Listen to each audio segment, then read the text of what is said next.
Miracle workers নামে একটা series আছে।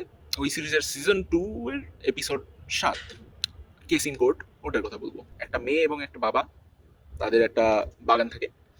ওই বাগানে যে ফসল আছে ওগুলা খেয়ে ফেলে একটা রাজকীয় ছাগল।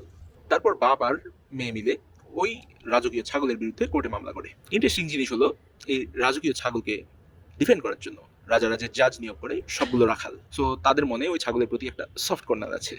প্রথম দিনের শুনানি শেষে ছাগল পক্ষের উকিল বাইরে এসে একটা বই দেখায়, ইফ আই এড ইট। এই জিনিসটা আমার কাছে অনেক জোস লাগছে, কারণ এটা একটা মেটা জোক, এবং এই মেটা জোক জানার জন্য আপনার 1994 ফেরত যেতে হবে।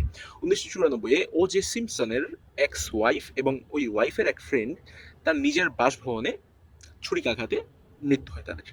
এবং এই যে মৃত্যু, এটার অ্যালিগেশন পড়ে ও জে সিম্পসনের ঘাড়ে। তারপরের 1 বছর কোর্টে মামলা চলে এবং ও জে সিম্পসন নির্দোষ প্রমাণিত হয়। কিন্তু ও জে সিম্পসনের ঘাড়ে কিছু ফাইন লাগে, যেটা তার এই ভুক্তভোগীর পরিবারকে দিতে হবে। ও জে সিম্পসনের টাকা পরিশোধ করতে হবে, কিন্তু ও জে সিম্পসনের কাছে এখন কোনো টাকা নাই। তো সে কিভাবে টাকা আয় করবে? তাই সে সিদ্ধান্ত নিল একটা বই লিখবে, এবং বইয়ের নাম দিল if I did it. So ওই বইয়ে সে কি লেখে?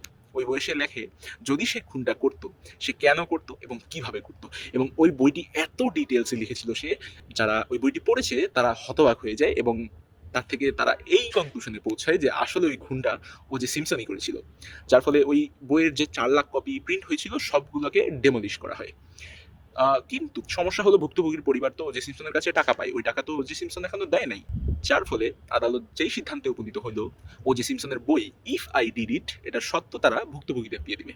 এবং ভুক্তভোগীরা কি করলো, ওই সত্যটা নিয়ে ওই সেম বই আবার প্রিন্ট করলো, কিন্তু বইয়ের টাইটেলে একটু চেঞ্জ করে দিল। যে ইফটা ছিল, ইফটা একটু ছোট করে দিল, একটু বলতে অনেক ছোট করে দিল। ফলে বইয়ের নাম লাগতে লাগলো আই ডিড ইট।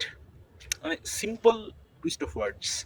সো এই রেফারেন্সটাকে মেটা হিসেবে ইউজ করা হয়েছে আমাদের মিরাকল ওয়ার্কার্সের সিজন 2 এর এপিসোড 7-এ। এই গল্পের শেষে আমাদের ভুক্তভোগী পক্ষ সে আলটিমেটলি স্বীকার করে জাজের সামনে যে হ্যাঁ, আমার বাবাই দোষী, এদিকে ছাগলের কোনো দোষ নাই। তাই নিয়ম অনুসারে আমার বাবাকে এই ছাগলটি খেয়ে ফেলবে। কিন্তু এই ছাগলটি আমার বাবাকে কিভাবে খাবে, যখন এই ছাগলটি আমার বাবার ওয়াইফ?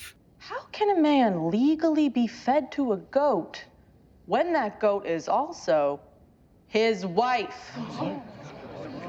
একটা ওয়াইফ তার স্বামীকে খেতে পারে না।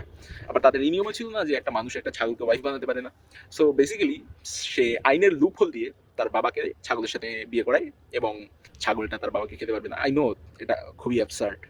অ্যান্ড মিরাকল ওয়ার্কার্স যে সিরিজটা আছে, সিরিজটাই অ্যাবসার্ড। বিশেষ করে সিজন 1 আর সিজন 2 মাথা নষ্ট। I highly recommend it.